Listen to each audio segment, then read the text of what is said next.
31st of March, coming down to the allotment to keep an eye on the polytunnel. And what have we got here in the pond? We have 3 ducks. Now, a question for you all. Some people comment that ducks aren't very good for wildlife ponds, which is what this is, because they eat tadpoles and snails, but their manure is very nutritious if you want to keep a different kind of pond. So what do we do here? Do we allow the ducks to stay because they are wildlife and they're enjoying it? Or do I try and scare them off? Answers below, please. Like, comment, subscribe, tell your friends, that kind of thing. So here in the polytunnel, we've got some beautiful white tulips that are coming up. I've set up my hand wash station because I am the only one here, but I can still wash my hands. I've got some nice narcissi coming up and they smell fantastic. Look at those. So thank you for Chris who potted up those pots. They're looking lovely.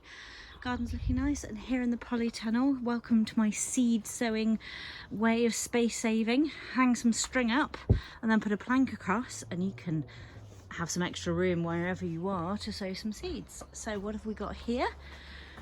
We've got borecole, red Russian, that's coming up nicely.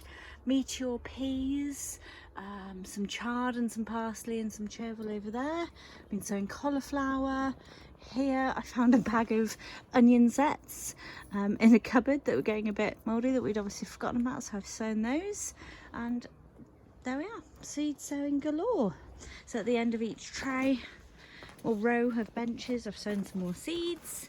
So over here we've got some onions, whole thing of onions over there, sweet peas over there. It's looking good. And the greens are still looking fabulous. So I'm going to make sure I shut the door tonight to make sure the ducks don't come in here and eat them all. And I'll sow some more now. I think that's all I've got to show you at the moment, guys, but we are making progress. We sowed some carrots in there and Marcella's tidied up the strawberries, so that's looking nice. And then over here in the orchard area we underplanted with a few more daffodils. The asparagus hasn't shown yet, it's still been a bit too cold, but it might do soon. And so that will look nice. And then here I am digging and sieving the soil. Here's an idea for you for lockdown. You can make your own sieve to fit on top of your wheelbarrow just using wire mesh and some nails. Doesn't take long, just screw 4 bits of wood together and make your own sieve. Really useful for sieving out weeds if you've got perennial roots like we do here of ground elder and mint. So I'm sieving that and taking it all the way over here.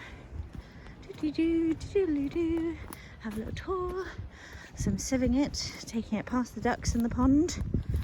Quackers, right?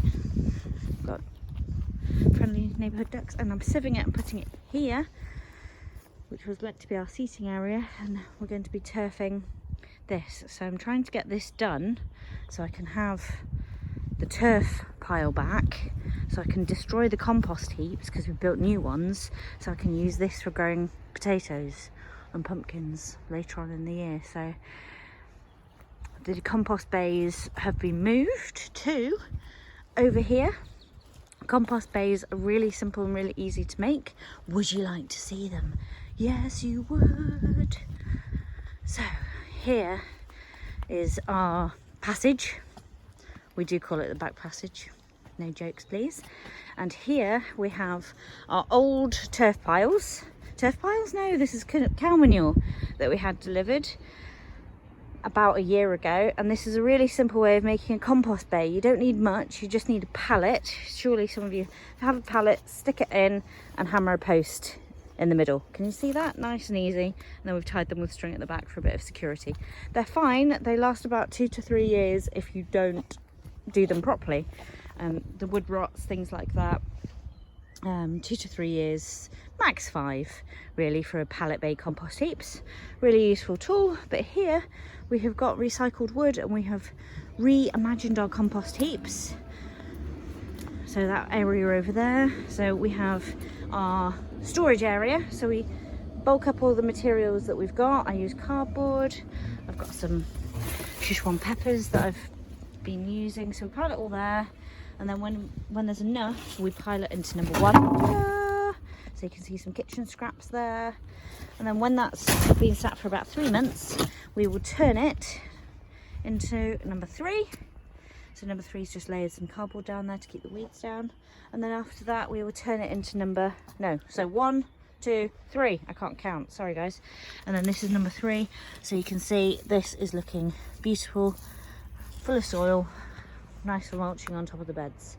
That probably should be used on a bed for mulching now. So some ideas for you while you're in lockdown. If you can make your own compost heap, you don't need a lot of wood. This is all scrap wood that we've got. Measure it. So our top tips for your number 1 is don't really go for anything more than 1 meter squared, because if you're turning that into number 2, you're turning at least a ton of material. That's a lot of stuff to turn in one go.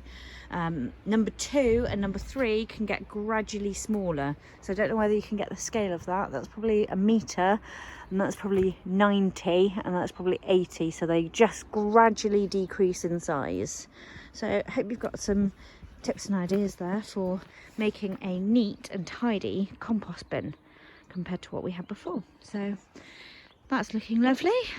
I've put some potatoes in here, and Marcella weeded this garlic over here, and we also have where those leaves are, can you see where the red tulip is? We've just put some potatoes in there, King Edward Maine, and then we've mulched them with this lovely leaf mould.